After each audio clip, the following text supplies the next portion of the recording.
Bonjour à tous. J'espère que vous avez passé une bonne soirée hier soir au Hall. Donc on est ravis d'entamer cette deuxième journée avec vous tous. En attendant, on va commencer donc cette première plénière sur l'écologie. L'écologie, nouveau berceau de l'innovation. L'écologie est sans aucun doute porteuse d'innovation. Quels sont ces acteurs qui créent de la valeur par le produit ? À quel moment la responsabilité sociale a-t-elle cessé d'être une contrainte pour devenir une ressource ? Comment dépasser le tabou du business lorsqu'on parle d'écologie ? Donc j'appelle Alex Jubin et Frédéric Bardot, président cofondateur de Simplon.co.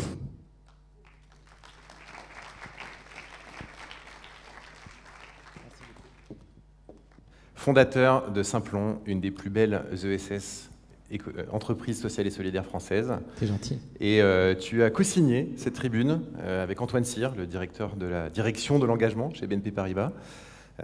Tribune qui nous a donné l'idée de te faire intervenir. Donc merci d'être là parmi nous. Et donc à toi de nous parler de retrouver ensemble la puissance d'agir. Retrouver ensemble la puissance d'agir, c'est à toi Frédéric. Merci Alex. Bonjour à toutes et à tous. Donc avant de rentrer dans le vif du sujet, de la puissance d'agir, je voulais vous parler un petit peu de mon parcours parce que souvent on pense que les entrepreneurs sociaux, ils sont nés entrepreneurs sociaux, ils ont été touchés par la grâce divine et ils se lèvent un matin en disant je vais changer le monde. Mais en fait c'est un peu plus compliqué que ça. Et en tout cas pour moi vous allez voir que ça a été assez chaotique. Donc sans vous raconter ma vie, parce qu'on n'a pas le temps, on n'est pas là pour ça, j'ai 10 minutes. Moi j'ai été élevé par une mère qui était un peu en mode Promesse de l'aube de Romain Gary, je ne sais pas si vous voyez ce bouquin. Genre qui a élevé son fils dans l'idée qu'il allait faire des choses extraordinaires et lui répétait tous les jours qu'il était vraiment fait pour faire des choses extraordinaires. Donc je me suis mis un petit peu la pression. Et donc vous allez voir que ça n'a pas été très simple. Donc je me suis dit tout de suite, si tu veux faire quelque chose d'extraordinaire, le syndrome de la démo, voilà. Le bien connu. Voilà, on va voir si je le fais. Donc, quelque chose d'extraordinaire, je me suis mis bien la pression. J'ai dit, mec, tu vas être journaliste de guerre. Parce que ça envoie bon. Vous imaginez un adolescent qui se dit, allez hop, je vais être journaliste de guerre. Donc, quand j'ai eu 17 ans, avant mon bac, j'ai passé une préparation militaire pour être parachutiste, dans l'optique d'être journaliste de guerre. Et après, je me suis dit, tranquille, t'enchaînes sur Sciences Po, tu deviens journaliste. Et après, journaliste de guerre, hop, impec. Donc ça ne s'est pas passé comme ça du tout, parce qu'il y a très peu de journalistes de guerre dans les rédactions. Ça ne court pas les rues, il faut déjà être un très bon journaliste. Donc en fait, je me suis un peu planté. Donc c'était premier ratage. Donc j'ai dit, laisse tomber le journalisme, garde juste la guerre. Et donc comme ça, j'ai passé le concours de Saint-Cyr, où j'ai été reçu major en 96. Et donc je suis arrivé à Saint-Cyr, et là, je me suis rendu compte que en fait, j'allais donner des ordres et recevoir des ordres. Et ça ne m'a pas plu du tout, parce que j'aime pas du tout recevoir des ordres et j'aime pas en donner. Donc j'ai démissionné, donc deuxième ratage. Et là, je me suis dit, c'est pas grave, tu ne seras pas militaire non plus, mais tu peux être espion. Essaye d'être espion. Donc là, j'ai passé le concours de la DGSE, où j'ai été reçu major en 97. Et là, ce qui a bloqué un petit peu, c'est pas le côté espion, c'est plutôt l'enquête de sécurité. Parce que pendant mes études, j'avais fait des rencontres assez stupéfiantes avec plein de gens. Et en plus, je m'étais intéressé à l'extrême gauche, et donc j'avais fait des choses un petit peu bizarres, des manifestations, j'avais jeté des pierres sur des CRS, et la DGSE a considéré que c'était pas un bon profil pour être espion. Donc je me suis retrouvé complètement raté. Donc j'ai fait mon service militaire dans les paras, là je me suis éclaté, mais j'étais un petit peu pas dans le mode où ma mère m'attendait. Donc là j'étais un peu en errance jusqu'au jour où, et là, tac. Jusqu'au 3 septembre 1997 à midi, où c'est la première fois que je me suis connecté à Internet. Donc je ne sais pas si vous vous souvenez de la première fois où vous vous êtes connecté à Internet. Moi, ça m'a fait un effet bœuf. J'ai été foudroyé. Je me suis dit que ce truc est génial. Ça va être la grande passion de ta vie. Tu vas t'en occuper. Ça va être ta maison. Tu vas faire plein de trucs. Et donc, je me suis dit, ça y est, tu as trouvé ta voie. Tu vas être en fait On fait un numéro de duettiste avec Alex ou pas? Bon, vous savez quoi? Je vais le faire comme ça. Ça ne vous dérange pas? Tu vas être un Jedi de l'Internet. Donc voilà, donc ça c'est ce que je suis depuis l'âge de 22 ans, en toute modestie bien sûr. Je suis un Jedi de l'Internet, ça veut dire que je passe le plus clair de mon temps depuis 22 ans à utiliser Internet pour rendre du pouvoir aux gens. Et notamment la première partie de ma carrière, ça a été d'aider les ONG, les structures philanthropiques, les associations, les acteurs de l'ESS à utiliser Internet pour faire du marketing digital, de la communication digitale, lever des fonds, faire de l'advocacy, recruter des bénévoles. Donc là, je me suis vraiment éclaté. J'ai travaillé pour les plus grandes marques associatives et ONG. Donc c'est ce que je faisais en agence de pub, et aussi après j'ai même monté une agence qui était spécialisée sur ces questions-là, et donc je me suis éclaté comme un fou à utiliser Internet pour donner du pouvoir aux ONG. Et en 2011, en fait, j'ai écrit ce bouquin là, dont vous voyez la couverture, puisque je me suis intéressé à Anonymous. Vous savez, en tant que geek, forcément, on regarde un peu dans les tréfonds de l'Internet, et dans les tréfonds de l'Internet, il y avait Anonymous, et en 2011, ils se sont levés pour défendre Wikileaks, et je me suis dit hyper bêtement, tiens, Anonymous met le bazar, tu pourrais t'inspirer des méthodes d'Anonymous pour aider les ONG à mettre le bazar aussi et à faire bouger les entreprises et les gouvernements. Donc je me suis retrouvé complètement par hasard à écrire le premier livre sur Anonymous qui a été traduit en 5 langues. Et c'est là que j'ai découvert que les hackers, donc c'est une population très spéciale, donc je vous donne un secret tout de suite, Anonymous, il n'y a vraiment pas de chef. Donc voilà, comme ça, si un jour vous vous reposez la question, il n'y en a vraiment pas, c'est vraiment le bazar. En revanche, ils ont quelque chose d'incroyable, c'est qu'ils ont des pouvoirs magiques puisqu'ils utilisent la programmation, l'administration système, l'administration réseau pour faire des choses dont vous avez entendu parler. Donc Anonymous, ça c'est vraiment quelque chose d'assez puissant et c'est là que j'ai touché du doigt. Je l'avais vu pour mon propre cas, que dès que vous avez des compétences numériques qui sont un petit peu rares, mais pour le coup, en fait, vous avez des pouvoirs magiques et donc vous pouvez faire un petit peu ce que vous voulez dans la vie. Et c'est ça qui m'a amené donc, en 2013 à cofonder Simplon. Donc Simplon, c'est une entreprise de l'économie sociale et solidaire qui forme gratuitement des demandeurs d'emploi pour qu'ils exercent ces compétences numériques pouvoir magique et qu'ils puissent comme ça trouver des jobs et puis changer leur destin et changer leur vie. Donc c'était vraiment complètement juste une idée folle au tout début. Il ne faut pas vous imaginer qu'on s'est réveillé avec un business plan, etc.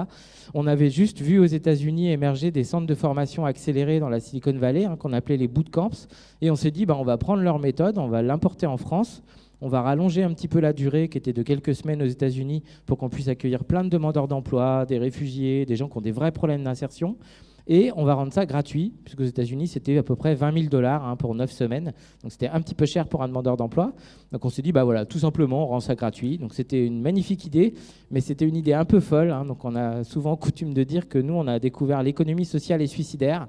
Donc c'est pas du tout la même chose que l'économie sociale et solidaire. C'est juste une économie sociale et solidaire qui n'a absolument aucun modèle économique et qui n'avait pas du tout l'idée d'en avoir un. Donc on s'est lancé comme ça, donc voilà, c'était vraiment une super idée, ça a marché tout de suite, sauf qu'on s'est lancé la même semaine que lui.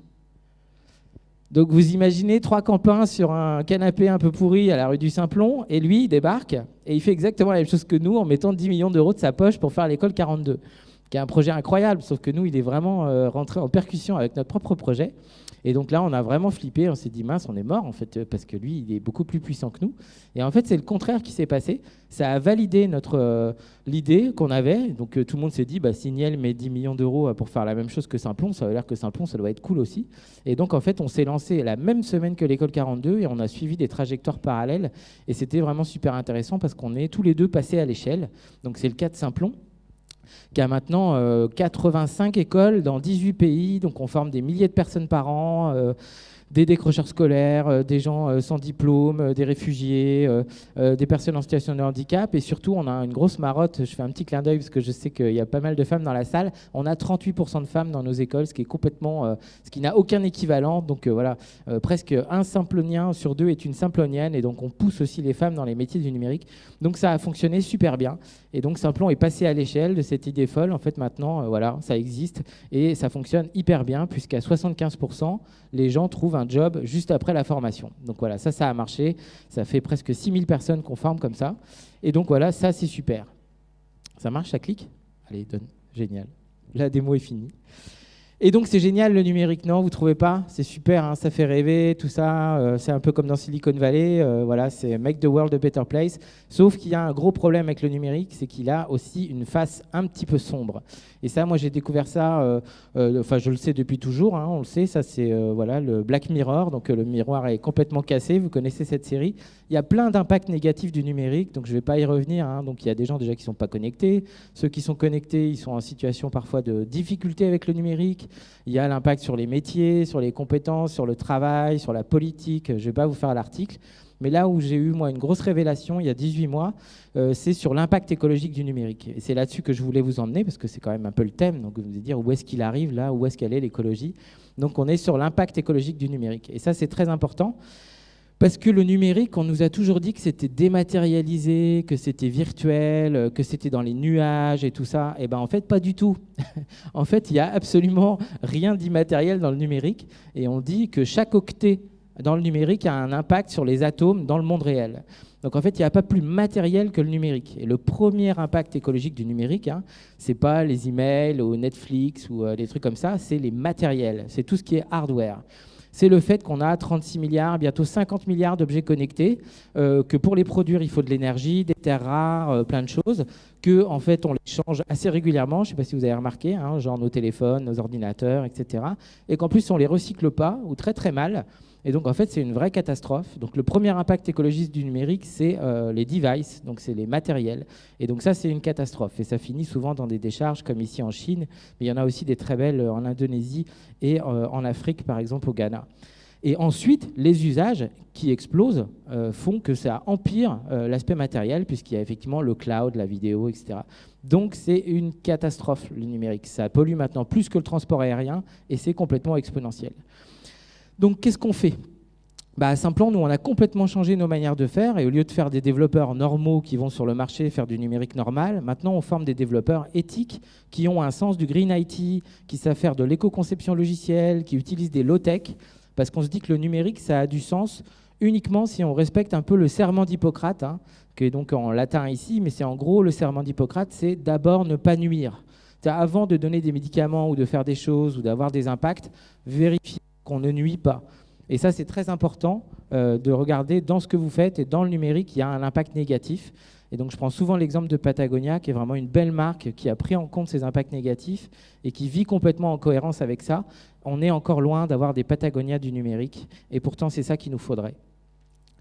Et même si vous avez mesuré vos impacts et que vous faites attention de ne pas nuire, de toute façon, vous ne pouvez pas changer le monde tout seul. Donc, c'est le sens de la tribune sur lequel Alex a réagi et m'a invité. C'est qu'en fait, même les super-héros, ils ont compris que par rapport à Thanos et par rapport à tous les enjeux qui sont face à nous, on ne peut pas avoir la solution tout seul. Ce n'est pas les États qui ont la solution, ni les entreprises, ni les ONG. Il faut s'unir tous ensemble et faire donc ce qu'on appelle des Justice League et des coalitions.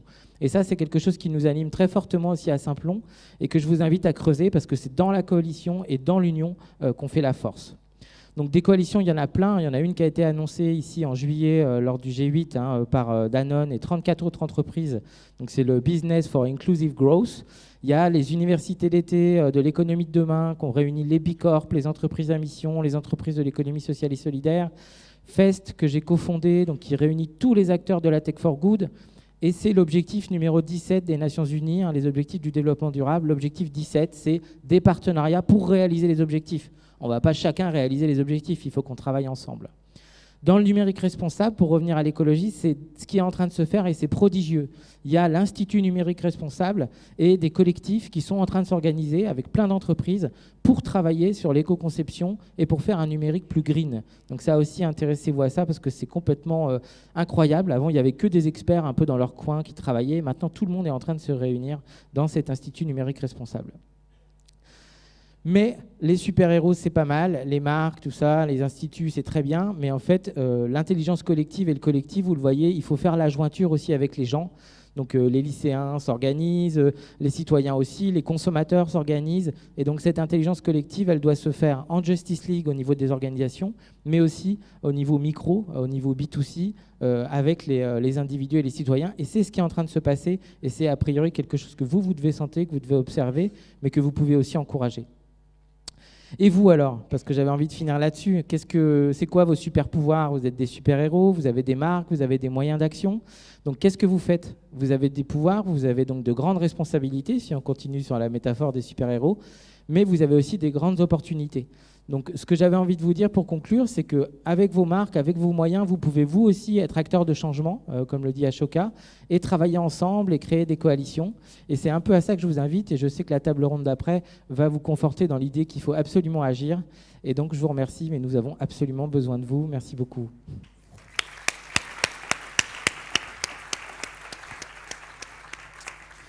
Merci beaucoup Frédéric.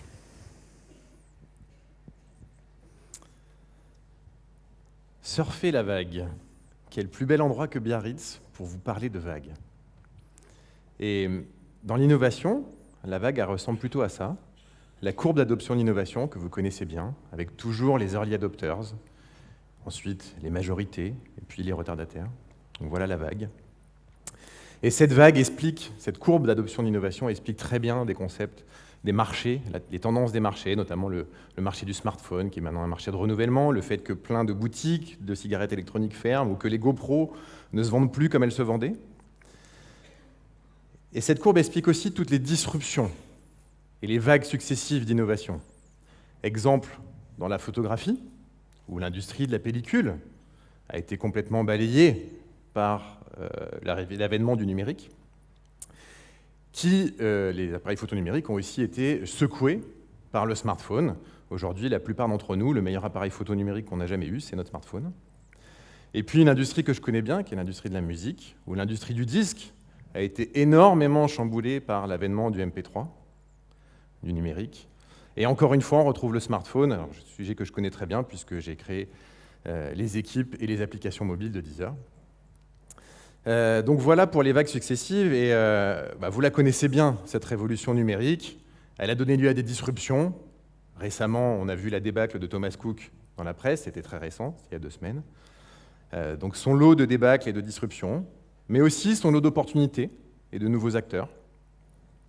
Et puis, vous le savez mieux que quiconque, c'est aussi une révolution culturelle, une révolution qui a changé notre rapport au temps, notre rapport aux choses et notre rapport aux autres, notre rapport au monde, une révolution culturelle. Et vous la connaissez bien, cette révolution numérique.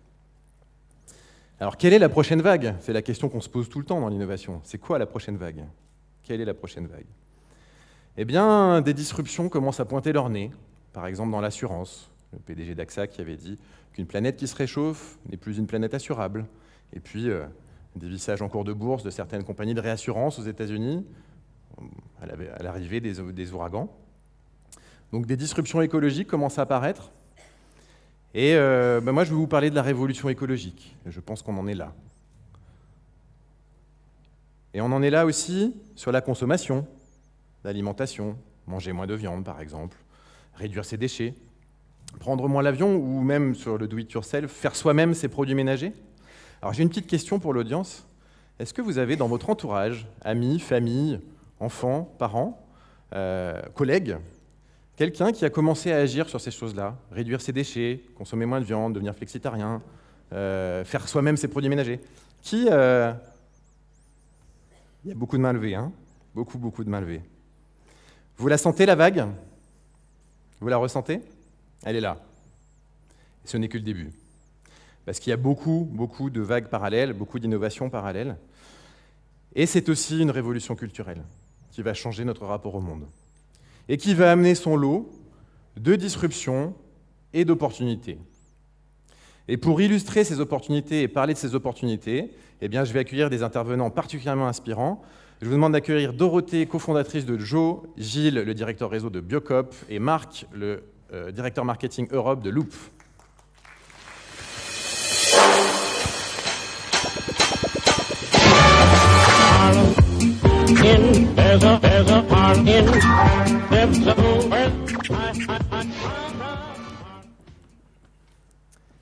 Bienvenue à tous les trois. Je suis très content que vous soyez parmi nous. Alors Dorothée, avant de te laisser la parole, on va voir une petite présentation de Joe, l'entreprise que tu as fondée.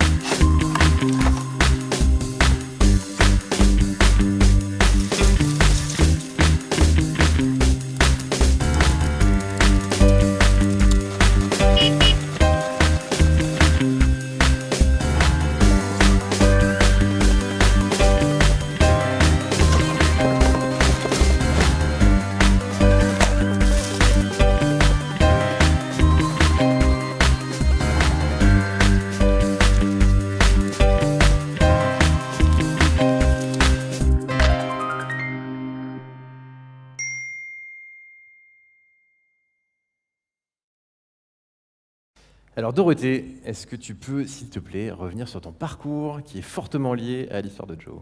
Oui, alors il est un peu tortueux, donc je vais essayer de résumer. Donc Joe, ça veut dire juste et honnête. Donc comme vous l'avez compris, c'est une start-up qui vend des protections hygiéniques en coton bio par abonnement. L'idée, c'était de donner une alternative aux femmes par rapport à toutes les grosses marques qui existent depuis 50 ans et dont les produits contiennent des ingrédients toxiques pour le corps de la femme. Et sachant que ce sont des produits qu'on met dans la zone la plus perméable du corps de la femme, c'est assez scandaleux, d'autant plus que ces produits ne sont soumis à aucune réglementation. Donc il y a des produits dans les tampons de supermarché qui seraient complètement interdits dans un gel douche ou dans un savon ou dans une crème pour le corps. Donc c'était ça l'idée de départ. Comment j'en suis arrivée là ?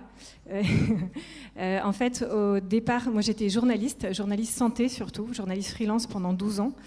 Et avant de devenir journaliste, j'ai effectué 2 ans de volontariat international à Madagascar, dans la brousse.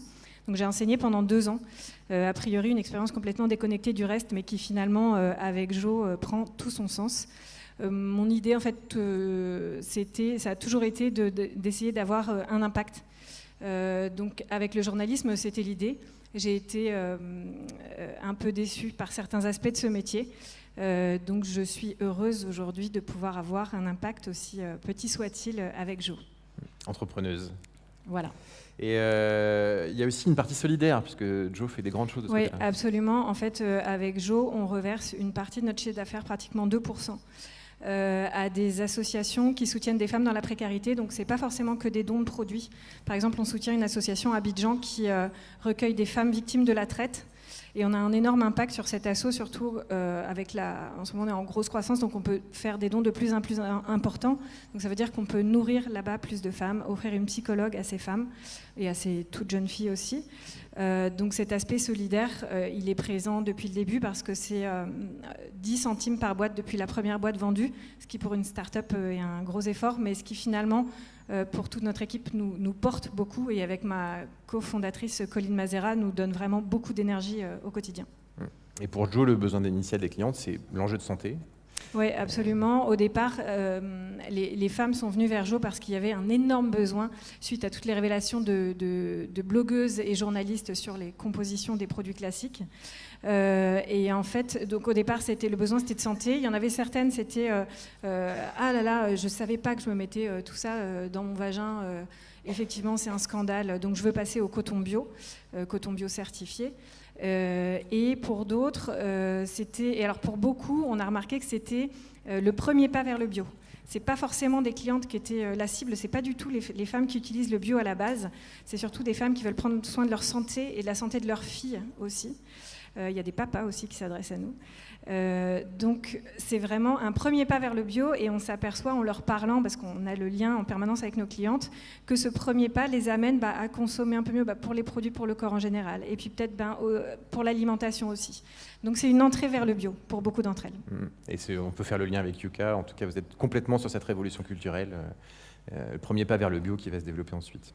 Et bien du coup, puisqu'on parle de bio, c'est parfait. Passons à toi, Gilles. Et la séquence qu'on va voir justement présente des valeurs très fortes chez Biocop, qui sont incarnées, dont on va parler évidemment par la suite. Regardons cette vidéo. Dans les années 70, on nous a dit qu'il fallait passer à l'agriculture intensive.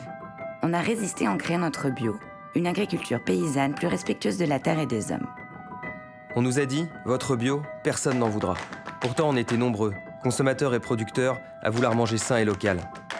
On s'est rassemblés et on est devenu Biocop. On nous a dit que la norme, c'était d'avoir un patron qui décide. On a préféré être une coopérative où chacun a son mot à dire. Producteurs, salariés, consommateurs. On nous a dit qu'il fallait casser les prix des producteurs. On a préféré décider ensemble du prix le plus juste.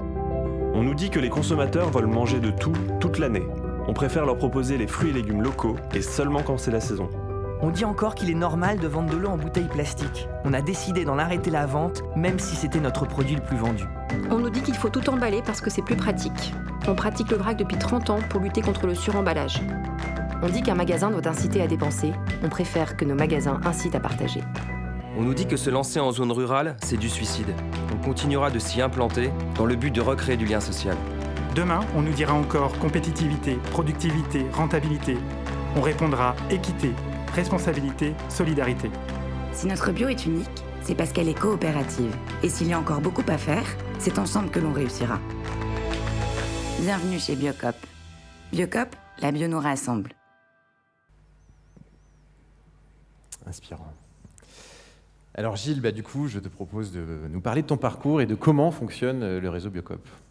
Alors moi, je suis pas issu du monde de bio. Moi, j'ai fait un parcours classique, école de commerce, marketing de grande conso. Et puis après, j'ai travaillé dans des entreprises de distribution classiques. Et puis j'ai découvert ce que c'était que les produits bio à travers les marques d'enseigne, d'une enseigne de centre-ville. Et je me suis dit que finalement, c'était ça, moi, qui m'intéressait. Donc pendant 2 ans, j'ai voulu créer mon entreprise autour de la bio. Donc je voulais en reprendre une ou en créer une. Et j'ai pensé à Biocop en me disant, mais finalement, s'il y a bien une enseigne qui me plaît, c'est celle-là. Et puis, je sais pas, j'étais tergiversé, j'avais peut-être pas l'esprit d'entreprendre comme mes collègues de droite et de gauche. Et finalement, j'aide les entrepreneurs à entreprendre, puisque j'accompagne chez Biocop, en tant que directeur du réseau, les 50 ou 60 nouveaux entrepreneurs qui viennent chaque année ouvrir un magasin Biocop. Donc finalement, je sers de passeur. Je permets le passage de l'intention à la réalité, puisque chez Biocop, depuis 30 ans, on ne vend que des produits bio, que les préoccupations de santé, elles sont au cœur des préoccupations de nos consommateurs, mais aussi de toute notre organisation. Et peut-être dire, parce qu'on le voit à travers la vidéo, Biocop, c'est une coopérative, mais c'est une coopérative qui va fédérer les producteurs à travers des groupements de producteurs. Il y a 20 groupements de producteurs, 3500 fermes associées. Ces groupements de producteurs, ils sont 100% bio. Mais dans la coopérative, on retrouve les 600 magasins. Et puis on retrouve des salariés qui souhaitent adhérer, être sociétaires de la coopérative, comme moi-même, mais comme tous les salariés qui le veulent des magasins ou de la tête de réseau. Et enfin, des associations de consommateurs. Et donc je pense qu'on est la seule organisation où au conseil d'administration, vous avez une salariée, qui est d'ailleurs de mon équipe, vous avez les représentants des magasins, les représentants des consommateurs et enfin les représentants des producteurs. Et tout ce monde-là, ça parle ensemble, des fois ils se castagnent un peu, parce qu'il y a 13 personnes et qu'ils ont tous leurs convictions, mais il y a quand même quelque chose qui transcende tout ça, c'est le projet d'être acteur d'un monde en transition. Nous, on en est convaincus, et que ce monde en transition, on peut amener des réponses au quotidien, et en particulier en allant chez Biocop, mais plus globalement en consommant plus responsable, et le bio est une de ces réponses. Et pour ce One-to-One Digital Marketing Biarritz, vous nous avez réservé une grande nouvelle. Vous vous lancez dans le e-commerce en ce moment même. Alors oui. Et alors, est-ce que tu peux nous expliquer pourquoi ? Parce que le pourquoi est important. Et c'est quoi le e-commerce façon Biocop ? Parce qu'il y a vraiment cet aspect-là. Alors, pour nous, la clé de voûte, c'est le lien entre le consommateur et le magasin. Et donc, il nous a paru important que ce lien ne soit pas distendu ou ne soit pas rompu par les nouvelles technologies qui peuvent amener finalement une dématérialisation. C'est bizarre, on veut renforcer le lien, mais finalement, on va faire ses courses devant un casier. Enfin, il y a un truc qui ne va pas. Donc, nous, on s'est dit non, les consommateurs ont besoin de gagner du temps, ils ont besoin parfois de passer une commande à un moment où les magasins ne sont pas ouverts. Donc on doit répondre à ça, c'est un service. Et ce service, il est simple, ça s'appelle Click and Collect, on ne révolutionne pas du tout la roue. Mais par contre, on fait en sorte que demain, progressivement, les magasins qui le souhaitent chez Biocop, les 600, puissent accueillir des consommateurs qui ont passé leur commande à un autre moment. Mais ils vont quand même venir en magasin, récupérer leurs courses. Et il y a tout un parcours d'initiation du réseau, vous l'imaginez bien. Donc il y a une équipe, ils sont là, il y a 3 personnes qui travaillent sur ce projet-là chez nous. Je vous incite à les rencontrer peut-être tout à l'heure. Et le côté nouveau, c'est qu'on va déployer progressivement. Donc une quinzaine de magasins vont lancer ce test-là à la fin de cette année, de façon très concrète, pour permettre aux clients donc, de passer leurs commandes et de venir récupérer leurs commandes dans leur magasin. Mais l'astuce, parce que vous allez me dire, oui, vraiment, là, franchement, t'exagères un peu, il n'y a rien de nouveau. En fait, ce qui est nouveau, c'est que ce que vous allez voir sur votre smartphone ou sur votre ordinateur, c'est le reflet exact de ce qu'il y a en magasin. C'est-à-dire qu'en fait, il va y avoir autant de sites que de magasins. Et ça, c'est nouveau. C'est-à-dire que vous aurez l'offre, le prix de ce que vous avez dans votre magasin. En fait, on recrée ce lien qu'il y a avec le magasin. Si je suis client d'un petit magasin, j'aurai l'offre de mon magasin qui est petit.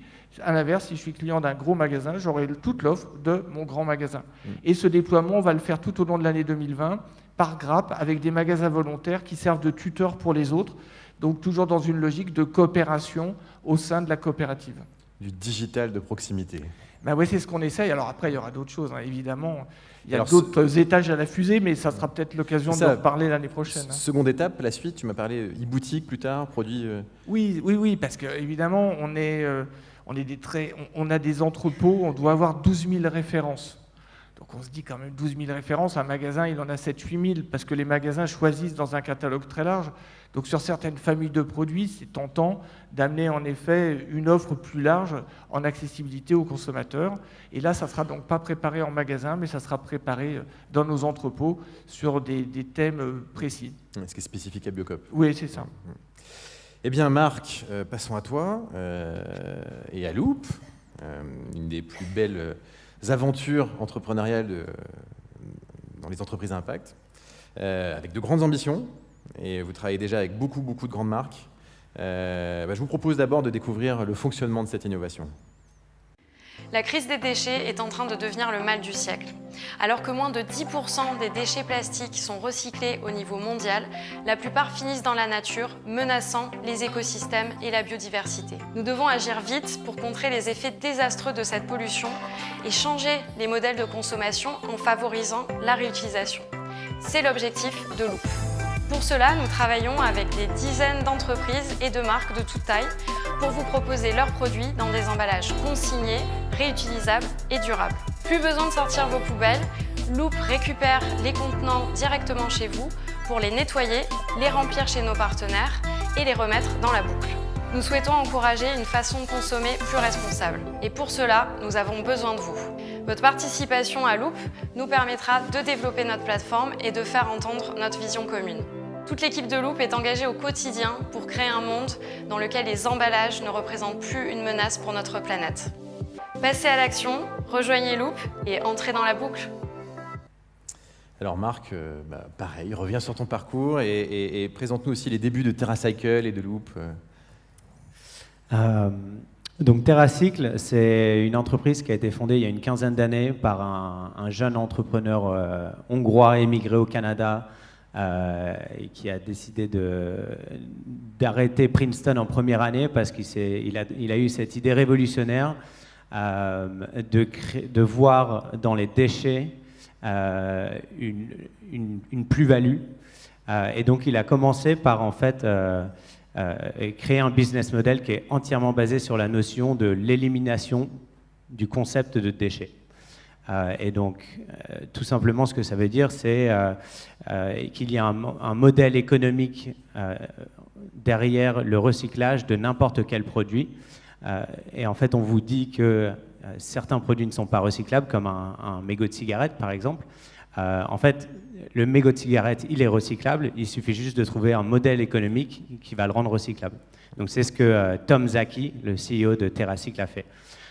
Donc il a fait ça de manière incroyable dans une vingtaine de pays au cours des 15 dernières années, mais en fait il a toujours su que le recyclage c'est concrètement un pansement sur une plaie ouverte qui est liée à la consommation de masse et que le seul moyen de vraiment créer un impact environnemental avec les niveaux de consommation actuels, c'est de changer notre mode de consommation vers la réutilisation.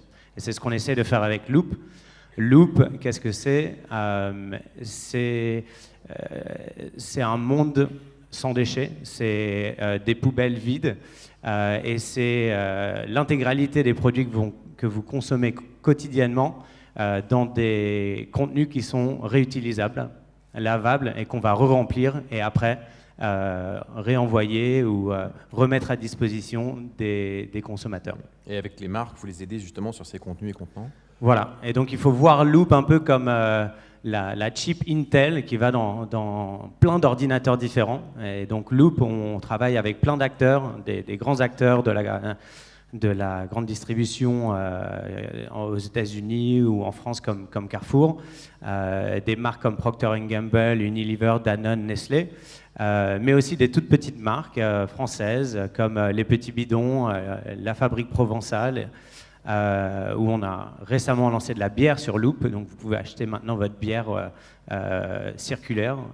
Et voilà, et donc le but c'est vraiment de donner cette opportunité à n'importe quel acteur de rentrer dans ce qu'on appelle l'économie circulaire. Voilà, c'est là où j'allais te proposer de continuer, puisque tu as mentionné le mot circulaire. Le principe qui se cache derrière, c'est l'économie circulaire. Alors, je te laisse nous développer le sujet. Ok. Donc, il y a 2 générations. Le design de n'importe quel produit était vraiment basé sur la durabilité. Et après, on a eu la Deuxième Guerre mondiale, besoin de relancer l'économie. Donc, on a commencé à lancer une consommation de masse avec l'émergence du plastique et du jetable. Pourquoi ? Parce que c'est pratique et c'est pas cher. Au jour d'aujourd'hui, qu'est-ce que ça fait ? Ça fait 10 tonnes de plastique créées chaque seconde et 500 kilos de déchets créés par chaque Français, par exemple en France. Donc, l'économie circulaire s'est passée à ce mode de consommation et de production linéaire où on crée, on consomme et on jette, à on crée, on consomme, on réutilise, on répare et on recycle. Et en fait, il y a pourquoi on appelle ça économie ? Parce qu'il y a clairement du business à faire, mais circulaire parce que c'est aussi complètement vertueux pour l'environnement. Et parfois, même sur l'économie circulaire, les déchets des uns deviennent les ressources des autres. Alors Gilles, l'économie circulaire fait aussi partie de votre vision, il me semble, et donc je t'invite à nous en parler aussi. Oui, alors c'est au cœur, c'est dans l'ADN de l'enseigne Biocoop. Alors ça se concrétise de façon très claire en magasin. Vous avez le vrac. Donc les produits vrac, il y en a, je crois au catalogue, on en a 370. C'est-à-dire que vous pouvez vraiment faire l'intégralité quasiment de vos courses, à part quelques produits frais, en vrac. Quand vous rentrez dans nos magasins, vous avez vraiment beaucoup de silos. C'est un nouveau mode de consommation. Hein. Ça peut représenter 10% du chiffre d'affaires dans les magasins.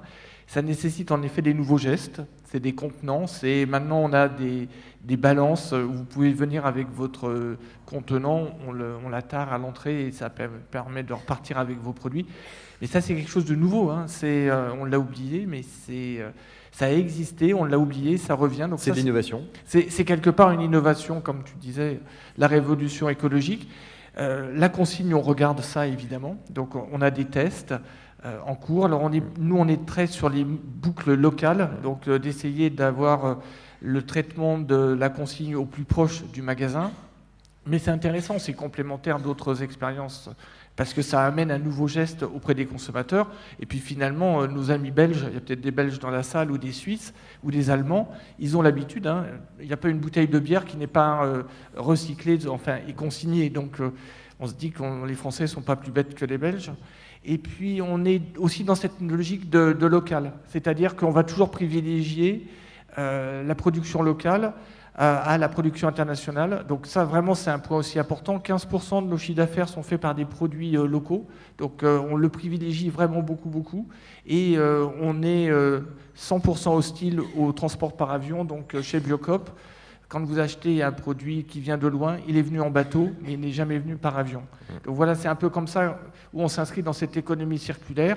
Mais clairement, on est à l'aube d'une révolution avec la révolution des contenants. Ça, je crois qu'on l'oublie, mais c'est vrai. Et ça nous amène des prouesses technologiques, parce que sur certains produits liquides, ça paraît évident, mais aller donc chercher du shampoing ou du liquide vaisselle dans une machine de vrac, c'est compliqué, ça fuit, ça tombe en panne, et c'est des vrais défis. Et pour autant, on est persuadé que la réduction des emballages, ça passe par là. À court terme, il y aura des emballages recyclables, oui, compostables, comme tu disais, ça devient du compost, mais ça fera pas on ne peut pas baser notre consommation demain que là-dessus. Donc on a besoin en effet de passer sur une réduction drastique de notre impact. Et tu as cité les shampoings, il y a aussi l'émergence des shampoings solides. Oui. Alors tu as cité la Belgique, on n'aura pas le temps de le couvrir aujourd'hui.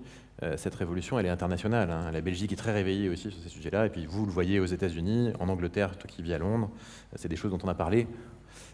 On va revenir plutôt sur Dorothée, parce qu'on a parlé de réduire les déchets. Et chez toi, Jo, c'est plutôt une critique, ce côté-là. Vous êtes vraiment vivement critiqué là-dessus, sur la problématique déchets. Alors, à vous qui êtes dans l'audience, on a en effet voulu vous éclairer sur le fait que l'innovation à impact positif, c'est pas le pays des bisounours, c'est pas parfait. On n'est pas sur des choses qui sont parfaites tout de suite. Les critiques peuvent être très vives. Et comme j'aime à le dire moi aux start-upers, aux entrepreneurs à impact que je coach, il y a une bonne chose quand même, c'est que l'ennemi, c'est pas la critique, l'ennemi, c'est l'indifférence. L'ennemi, c'est pas la critique, c'est l'indifférence. Et alors Dorothée, du coup, c'est quoi cette problématique déchets chez Joe ?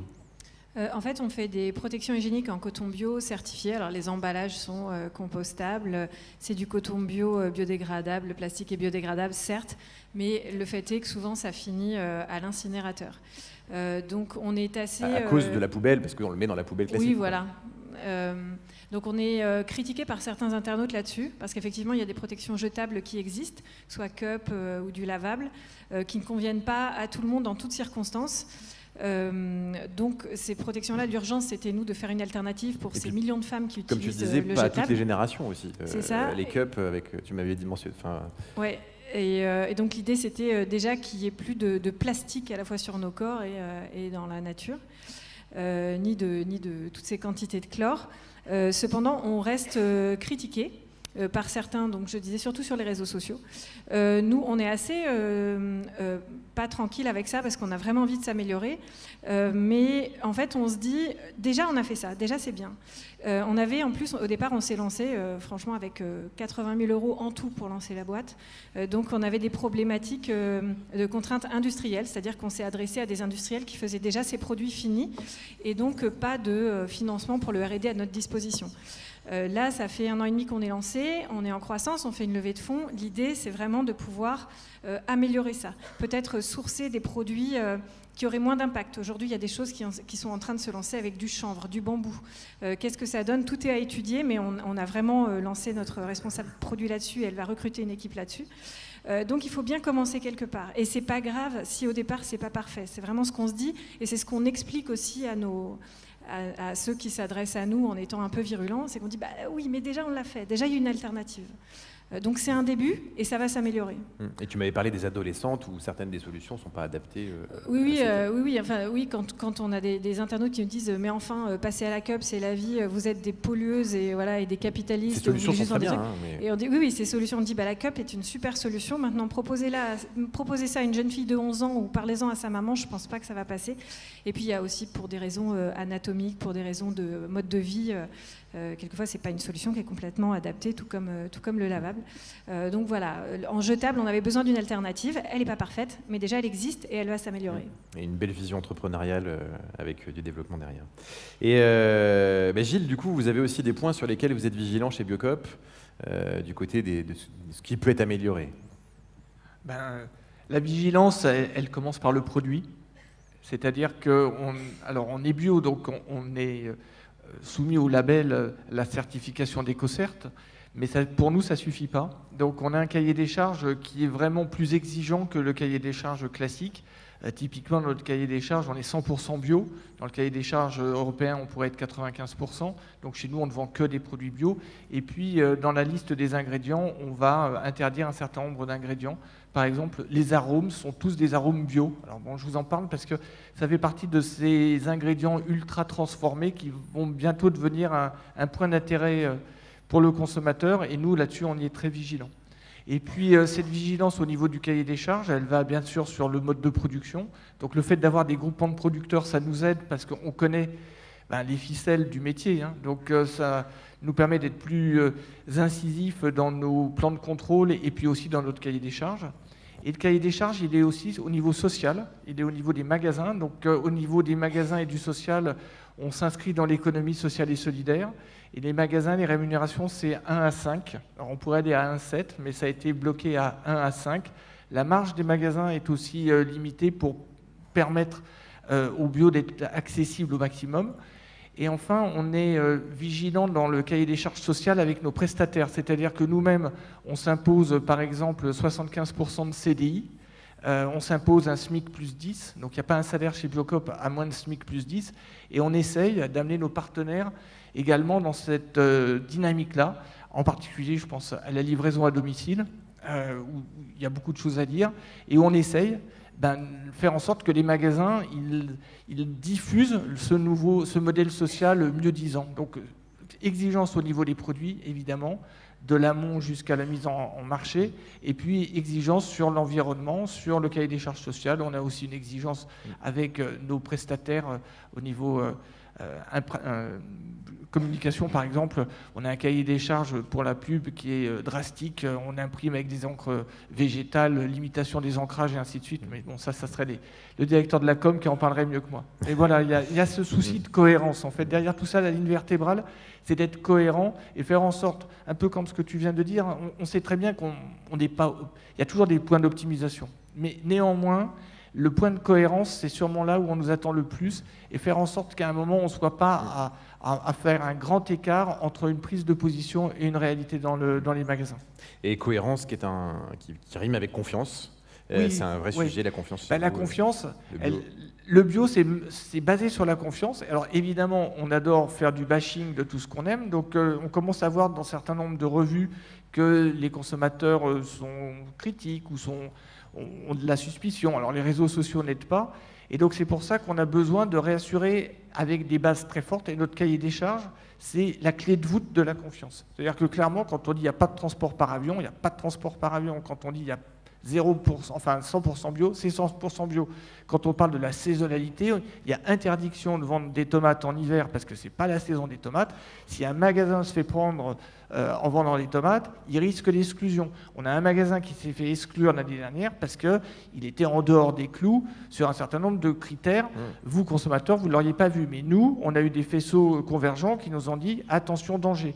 Donc c'est là où on n'hésite pas à prendre parfois même des mesures qui vous paraissent surprenantes. L'eau en bouteille plastique, on est, je pense, la seule enseigne, alors en France j'en suis sûr, mais quasiment au monde, peut-être pas en Californie, mais on va dire dans la grande partie du monde, il n'y a plus d'eau en bouteille plastique dans nos magasins. C'était la première vente dans certains magasins. Donc vous voyez la force de la coopérative. À un moment, tout le monde dit on vote collectivement qu'il n'y aura plus d'eau en bouteille plastique dans les magasins. Et on rejoint le sujet de Frédéric sur le jeu collectif du réseau. Marc, pour Loop, il y a aussi des problématiques d'amélioration et des problématiques et de l'amélioration en vue. Donc ouais, nous on essaye de développer un modèle qui n'existe pas, et donc il y a beaucoup de problématiques. Je vais dire les plus importantes. Je pense que c'est sur c'est souvent les questions la première question qui nous est posée, c'est et votre empreinte carbone. Ça fait beaucoup de transport. Comment est-ce que vous faites? Donc premièrement, je pense que le point très important à garder en tête en tant que consommateur, c'est que quand vous jetez un emballage dans votre poubelle, c'est pas la fin de vie de votre produit. Il y a toute une chaîne logistique derrière de transport pour être recyclé qui est très énergivore. Et donc nous, on sait déjà qu'avec la consigne, avec la réutilisation, au bout de 2 utilisations, on est à break-even sur notre empreinte carbone par rapport à un modèle de e-commerce traditionnel. Et après, chaque utilisation, c'est un bénéfice environnemental. On considère qu'à 5 utilisations, on a déjà perdu 30% de l'impact carbone. Sachant que les contenus qu'on aide nos partenaires à designer, donc en aluminium, en verre et en plastique durable, puisque je tiens à dire que le plastique, il n'y a rien de mal dans le plastique. Le plastique à usage unique, c'est ça le vrai fléau. Et donc le but avec ces emballages, c'est de les réutiliser une 50aine à une 100aine de fois. Très bien. Et on enchaîne. Et on avait parlé aussi de ce concept utilisateur d'un service zéro déchet, c'était ça le point dont on avait parlé. On va continuer avec toi sur justement la partie, parce que tu parles de business, mais justement business et impact. Et tu m'as parlé toi du lockstep model. Alors c'est quoi le lockstep model? Ok, alors je vais rapidement parler de moi avant d'en revenir au lockstep. Donc, moi, j'ai bossé d'abord dans des boîtes de technologie pendant une dizaine d'années avant de bosser dans le secteur ONG pendant 5 ans. Et en fait, je me suis rendu compte d'une chose, c'est que les seules organisations qui ont un vrai pouvoir de changement en termes d'influence sur les communautés ou sur l'environnement, c'est les business. Et le modèle lockstep, en fait, c'est de développer un business qui, plus on fait de profit, plus on a un impact positif sur la communauté qui nous entoure. Et donc c'est ou le cas l'inverse, plus on fait d'impact et plus on fait de profit. Exactement. Ça marche dans les deux sens. Et donc c'est le cas de toutes les entreprises qui sont représentées aujourd'hui. Et en fait, ce qui est super intéressant là-dedans, c'est que avoir un lockstep pur, c'est pas toujours donné à n'importe quel business, mais en fait, dans Profit, il peut y avoir impact et au jour d'aujourd'hui, il devrait y avoir un impact. Pas de business sans impact, c'était ce que tu m'avais dit. Pas de business sans impact, pas au XXIe siècle. Non. Et alors Dorothée, ton état d'esprit est particulièrement inspirant sur ces sujets. Parle-nous un peu de business, chiffre d'affaires, croissance. Le chiffre d'affaires, on aime bien ça parce que c'est chouette quand ça galope. Là, on est en mode start-up, hyper croissance, c'est génial. On arrive au boulot en sautillant, voilà. 20 à 30% de croissance par mois, hein, c'est ça. Oui. Voilà. Donc la même que du bouche à oreille comme Yuka, ça galope. Et de la pub aussi. Ah ouais. Donc c'est super, mais c'est vrai que c'est pas ça qui nous fait du tout vibrer au quotidien. C'est plutôt effectivement l'engagement qu'il y a à côté de Joe, surtout l'engagement solidaire. Et d'ailleurs, c'est aussi pour ça que nous ont rejoint, en fait maintenant on est 6, et les 4 autres personnes qui nous ont rejoints viennent le matin en sautillant exprès pour ça, en se disant mais attendez, si on a fait tant de chiffre d'affaires ce mois-ci, attendez, mais ça veut dire qu'on peut donner tant de milliers d'euros à telle assos. Gynécologie sans frontières, on a dit qu'on les soutenait ce mois-ci, il y a telle opération en Ouganda, génial, on va leur payer 2 sages-femmes sur place. Donc c'est des choses comme ça, l'impact, quand le chiffre d'affaires croît, l'impact, il est direct derrière. Et ça, c'est super satisfaisant. Et des projets de développement sur d'autres niches? Oui, bien sûr. En fait, ce qui est bien avec Juste et Honnête, alors c'est très contraignant parce qu'il ne faut vraiment pas se louper, mais c'est vraiment applicable à plein de produits et de consommation. Nous, dans notre idée, ça serait de continuer à élargir la gamme des produits d'hygiène intime, mais aussi, pourquoi pas, s'élargir aux produits pour le corps de la femme. Alors en y allant doucement, parce que faire des formules bio toutes faites et les mettre dans du plastique, ça se fait, c'est facile, en 3 mois on peut lancer des choses. Là, ça serait vraiment l'idée, ça serait de prendre notre temps pour essayer de développer des produits sans impact. On parlait de shampoing solide tout à l'heure. Il y a plein de PME qui se lancent sur la recherche effectivement en emballage éco-responsable, compostable, avec les encres qui vont bien, comme avec les mêmes exigences dont parlait Gilles tout à l'heure. Il y a des logisticiens aussi qui travaillent sur l'impact qu'ils ont dans leur transport. Il y a plein de choses qui se font aujourd'hui, et donc il y a beaucoup de partenaires en France qui sont prêts à travailler main dans la main avec des entreprises qui sont volontaires pour ça. Alors Gilles, sur ces sujets, je te propose de revenir justement plutôt sur le réseau des indépendants. C'est-à-dire comment ça marche quand on veut rejoindre Biocop? Est-ce que c'est une franchise? Est-ce que ça marche comme ça? Alors nous, je vous ai dit, on est une coopérative, donc c'est pas une franchise. Enfin, si on voulait utiliser une image, ça serait comme si les franchisés possédaient le franchiseur. C'est-à-dire qu'à la différence d'une franchise qui a un concept rigide et une relation de tutelle, nous, on est vraiment dans une logique de coopération. Donc, chaque année, on accueille entre 50 et 60 nouveaux membres dans la coopérative, des nouveaux sociétaires. Alors, sur combien de demandes? Alors, on doit avoir entre 700 et 800 demandes par an. Et puis ensuite, il y a un certain nombre de points de qualification. Première étape, vous êtes convié à une réunion d'information. Généralement, on a à peu près 200 personnes par an. Et puis ensuite, si ça continue à matcher entre vous et nous, vous êtes accompagné par des personnes, on appelle ça des développeurs, qui vont vous accompagner jusqu'à l'ouverture de votre magasin. Donc il y a vraiment un accompagnement très individualisé qui permet à la fois de se faire au marché, à ce que c'est qu'un magasin, et puis aussi de comprendre les fonctionnements d'une coopérative et les valeurs et le projet. Souvent, on résume en fait le profil. Alors, il n'y a pas de profil type, mais néanmoins, il y a 3 éléments qui nous paraissent indispensables. La personne doit être commerçant ou commerçante, parce qu'on est dans un magasin. La personne doit être militante pour porter le projet Biocop.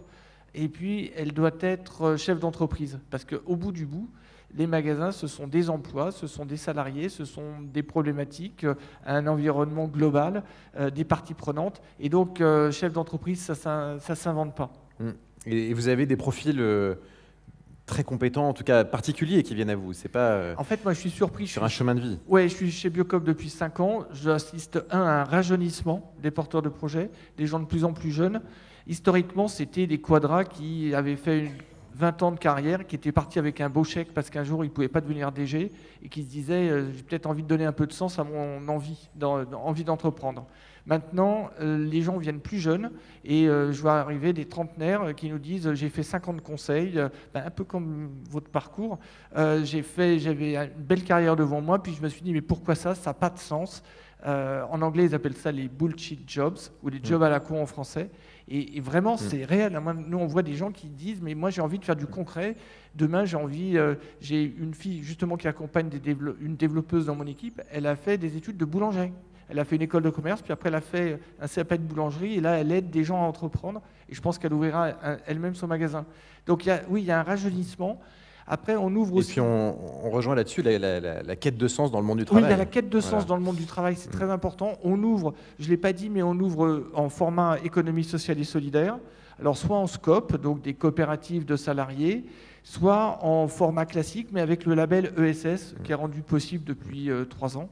Et ça permet justement d'associer, de donner du sens à la fois une envie d'entreprendre, d'être indépendant, mais en même temps adossé à un grand groupe. Donc d'ailleurs, peut-être que dans la salle, il y a des gens qui veulent ouvrir un magasin, donc vous êtes les bienvenus, il y a encore de la place. Voilà, donc quête de sens dans le monde du travail, et justement, Thomas Husson en avait parlé dans la keynote d'ouverture.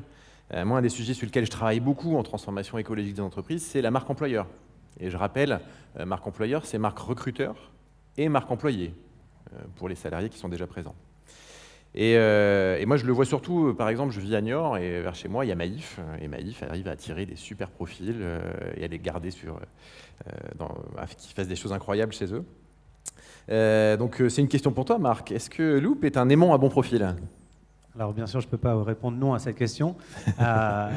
Donc, clairement, en fait, moi, ce qui m'a vraiment... Ce qui m'a vraiment choqué, c'est cette envie, surtout des jeunes talents.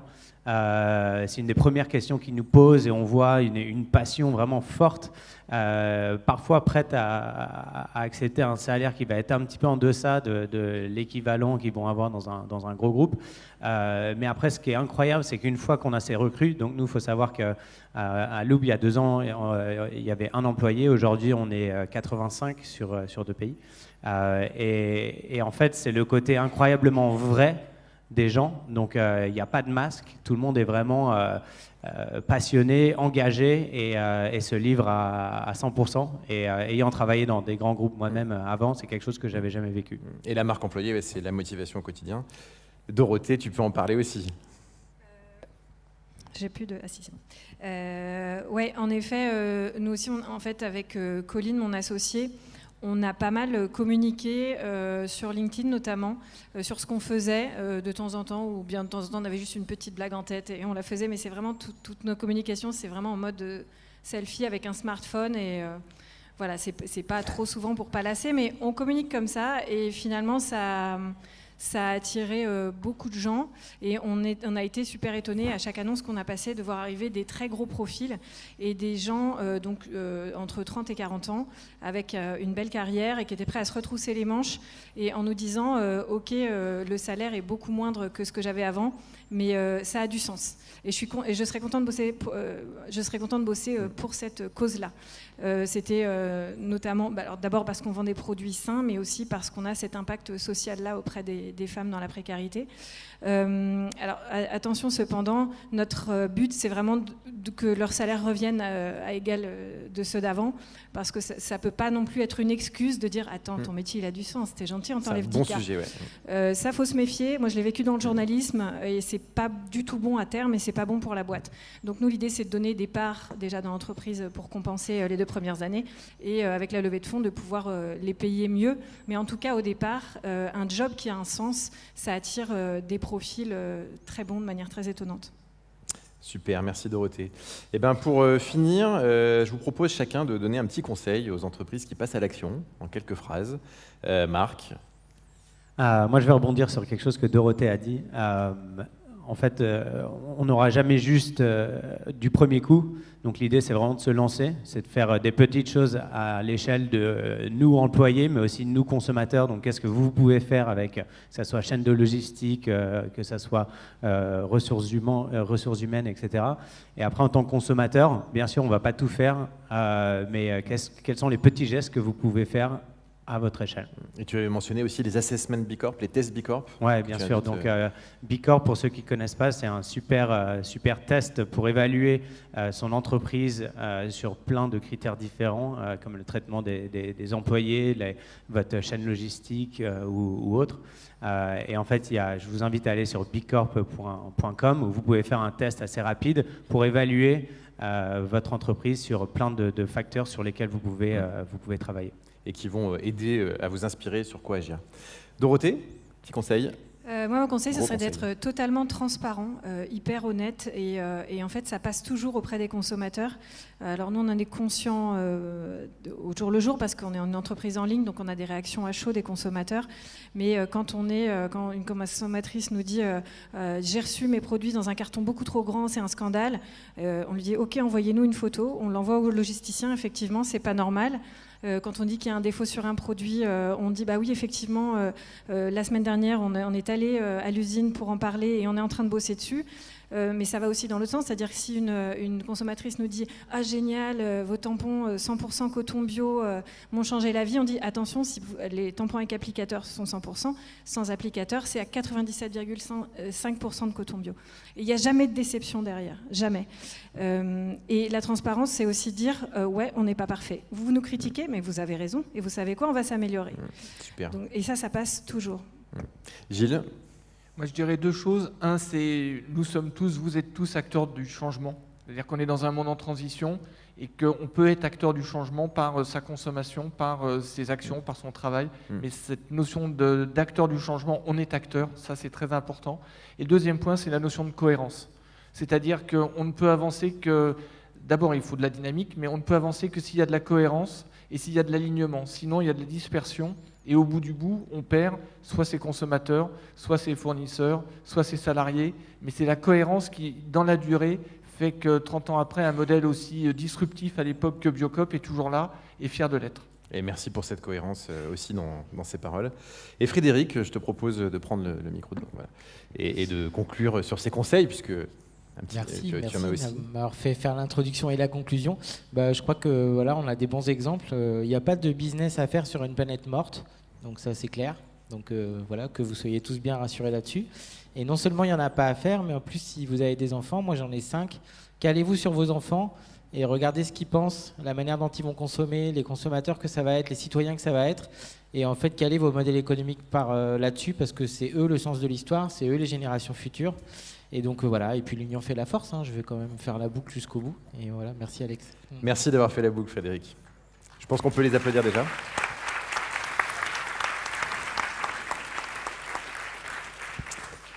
Alors Jean-Pierre Gou n'était pas disponible pour être avec nous aujourd'hui. Il est l'auteur de Siècle bleu, c'est un roman, un thriller écologique où le monde bascule en 28 jours dans quelque chose de nouveau. Je vous invite à le lire. Il est aussi le président de l'Institut du futur souhaitable, qui est une initiative remarquable, une initiative française remarquable. Et il est aussi, alors pour les questions, je pense qu'on fera plutôt au moment du déjeuner, hein. Mais il est aussi donc le cofondateur de Blue Turn, et je vous invite à aller regarder en ligne son TEDx, où il explique l'épopée de Blue Turn avec son associé Michael Bocara, et le partenariat avec la NASA. Et donc c'est une très belle histoire de conspirateurs positifs qui ont mené de grandes choses. Et c'est quoi l'expérience Blue Turn? C'est une expérience un peu méditative qui vise à faire vivre au plus grand nombre, à vous faire vivre l'Overview Effect. Et l'Overview Effect, c'est quoi? C'est ce choc émotionnel que vivent les astronautes quand ils regardent la Terre depuis l'espace. Et pour votre expérience Blue Turn, vous aurez la chance d'avoir les commentaires de Thomas Pesquet, ce spationaute français, qui a lui-même vécu cet Overview Effect. Je vous souhaite une bonne expérience Blue Turn.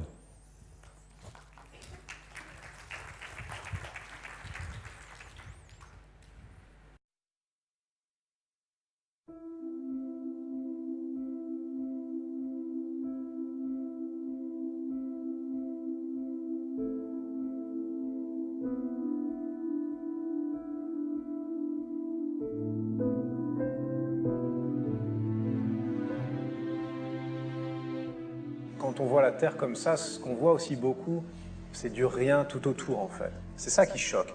C'est qu'on se focalise sur la Terre, mais ce qu'on voit quand on peut un peu tourner la tête à droite et à gauche, c'est que, cette oasis-là, cette beauté-là, tout ce fourmillement de vie qu'on connaît, et qu'encore une fois, on a l'impression est éternel, il est au milieu de rien du tout. Il n'y a rien à des années-lumière, à des millions d'années-lumière autour. Et ça, c'est pas rien quand même. C'est vraiment l'aspect vaisseau spatial, on est tous embarqués là-dessus, et ça, il faut en avoir conscience.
Merci beaucoup à vous.